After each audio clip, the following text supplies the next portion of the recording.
GK5 TV के नाजरीन को ज़ुबैर कुरैशी का सलाम पहुँचे। नाजरीन, मौसम अबर आलूद और हम मौजूद हैं शोरा आफाक झील डल के किनारे। जी हाँ नाजरीन, आज सुबह से ही आपने देखा कि वादी कश्मीर में कई जगह पर यह खबर सनसनीखेज़ तरीके से फैलाई जा रही थी कि झील डल में कई हज़ार मछलियाँ जो हैं वो मुर्दा पा गई। हालाँकि माहिरीन का ये मानना है कि ये कोई नई बात नहीं है, बल्कि वादी कश्मीर में माजी में भी इस तरह के वाक़ात रूनुमा हुए हैं। अब की बार जो ये वाक़ात रूनुमा हुए हैं, क्या ये हमारी आबी पनागाहों में रहने वाले जितने भी जानदार हैं, क्या उनके लिए ये ख़तरनाक हैं या क्या कुछ ये ख़तरे का बाइस हैं? इस पर मज़ीद बात करने के लिए हमारे बीच तशरीफ़ फरमा है lake conservation and management authority के वाइस चांसलर डॉक्टर बशीर साहब। डॉक्टर साहब, सबसे पहले तो आपका इस्तकबाल, और मैं आपसे पूछना चाहूँगा कि आज जो हमें ये हज़ारों की तादाद में मछलियाँ मुर्दा पाई गई जल डील में, किस तरह आप इसे देखेंगे? देखिए, जैसा आपने अमीर में भी फरमाया कि ये एक कोई सनसनीखेज़ इसको बनाने की ज़रूरत नहीं है। ये एक अफेयर, एनुअल अफेयर टाइप का होता है, जिसमें मोस्ट प्रोबेबल रीज़न जो हमारी साइंटिफिक विंग ने इसको एनालाइज किया है वो थर्मल स्ट्रैटिफिकेशन है कि जैसे टेम्परेचर में एब्रप्ट चेंजेस होती हैं, कभी गर्मी होती है तो कभी एक आधे दिन में या जल्दी ही उसका चेंज हो जाता है। तो वो मेन रीज़न रह सकता है कि इसमें जो थोड़ा सा, उतना भी पैनिक करने की ज़रूरत नहीं, ज़्यादा फ़िश किल नहीं हुआ है। और जो पेरीफ्री में ये फिंगरलिंग्स ही है, तो और नॉर्मल मोटिलिटी भी होती है फ़िश की। और कल आपने देखा कई तुंद हवाएं थी, तो हो सकता है शोर लाइन की तरफ ज़्यादा वो एक्युमुलेट हो गई। बट मैं आपकी वसातत से नाजरीन को ये बताऊंगा कि इसमें कोई पैनिक करने की ज़रूरत नहीं है।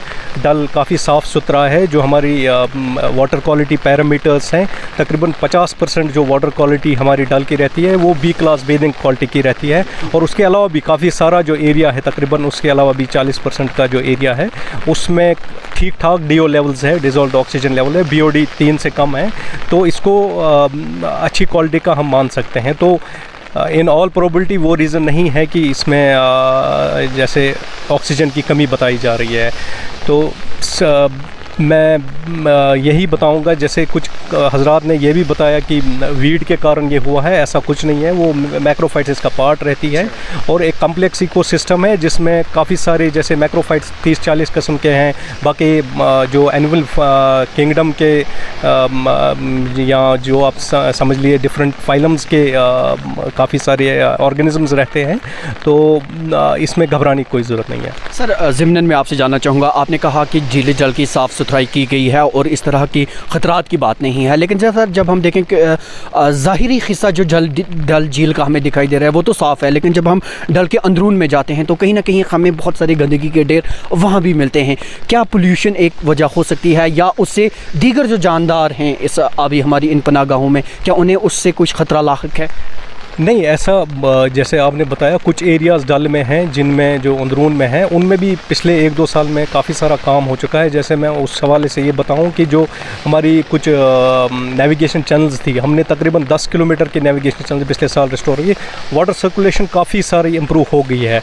तो पोल्यूशन लोड के हवाले से अगर आप बोलें, जो सीवरेज लोड डल पे है वो तकरीबन 48 MLD का पर डे है, जिसमें से काफ़ी सारा STPs के द्वारा ट्रीट होता है। उसके अलावा भी आपने अगर NFR का दौरा किया होगा, वहाँ हमने पिछले साल डिटेंशन पॉइंट्स क्रिएट किए हैं जो तकरीबन 8 से 10 MLD का लोड वहाँ पे उसमें प्रिलिमिनरी ट्रीटमेंट हो जाता है।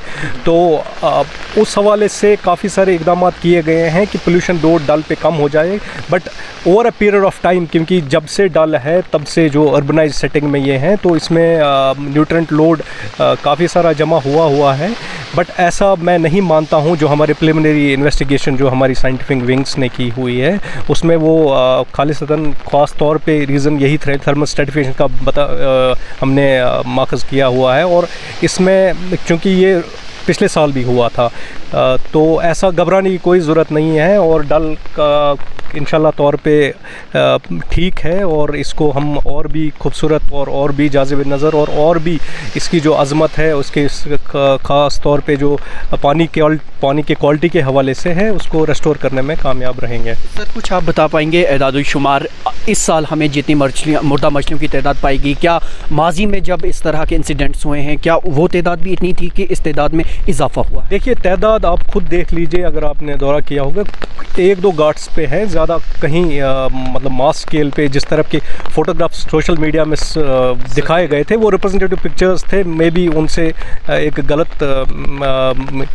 नोशन गया हो, ऐसा नहीं है। फिंगरलिंग्स है, 2 टाइप की स्पीशीज़ जो हमने देखी है अपने एनालिसिस में, एक कश्मीर लेटिया उसको बोलते हैं और उसको एक कार्प का एक टाइप होता है दूसरा, और फिंगरलिंग्स हैं, बड़ी मछली कोई नहीं है। और ये इससे पहले भी इनफैक्ट लास्ट ईयर भी हुआ था, और जब भी थर्मल इन्वर्शन या थर्मल टेम्परेचर स्ट्रेटिफिकेशन होती है तो तब मोस्ट प्रॉब्लम इस तरह की चीज़ें होती है। नगीन में चंद साल पहले सर कोई ऐसा मैकेनिज़्म है इस को रोकने का, या किस तरह के इकदाम करने चाहिए सो दैट हम मुस्तकबिल में इस तरह के वाक़ात रोक? देखिए, इसमें घबराने की ज़रूरत नहीं है। एक्चुअली नेचुरल सिस्टम है, नेचुरल सिस्टम रिसेट्स इटसेल्फ, ऐसा नहीं है। नेचुरल मॉर्टेलिटी भी होती है, बट तब भी हम एक प्रॉपर इन्वेस्टिगेशन या प्रॉपर एग्जामिनेशन साइंटिफिक एनालिसिस कर रहे हैं, और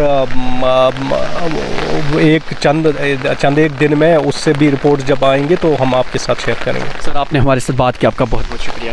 थैंक यू। तो नाज़रीन, आप थे lake conservation and management authority के वाइस चांसलर बशीर अहमद, जिनका साफ तौर पर यही कहना था कि आज झील डल में जो हमें मुर्दा मछलियाँ पाई गई वो कोई तशवीशनाक बात नहीं है। अगरचे जानदारों की मौत वाक़ा हुई है, लेकिन माजी में भी इस तरह के वाक़ात देखने को मिले हैं। GK वेब TV के लिए डल लेक श्रीनगर से मैं ज़ुबैर कुरैशी।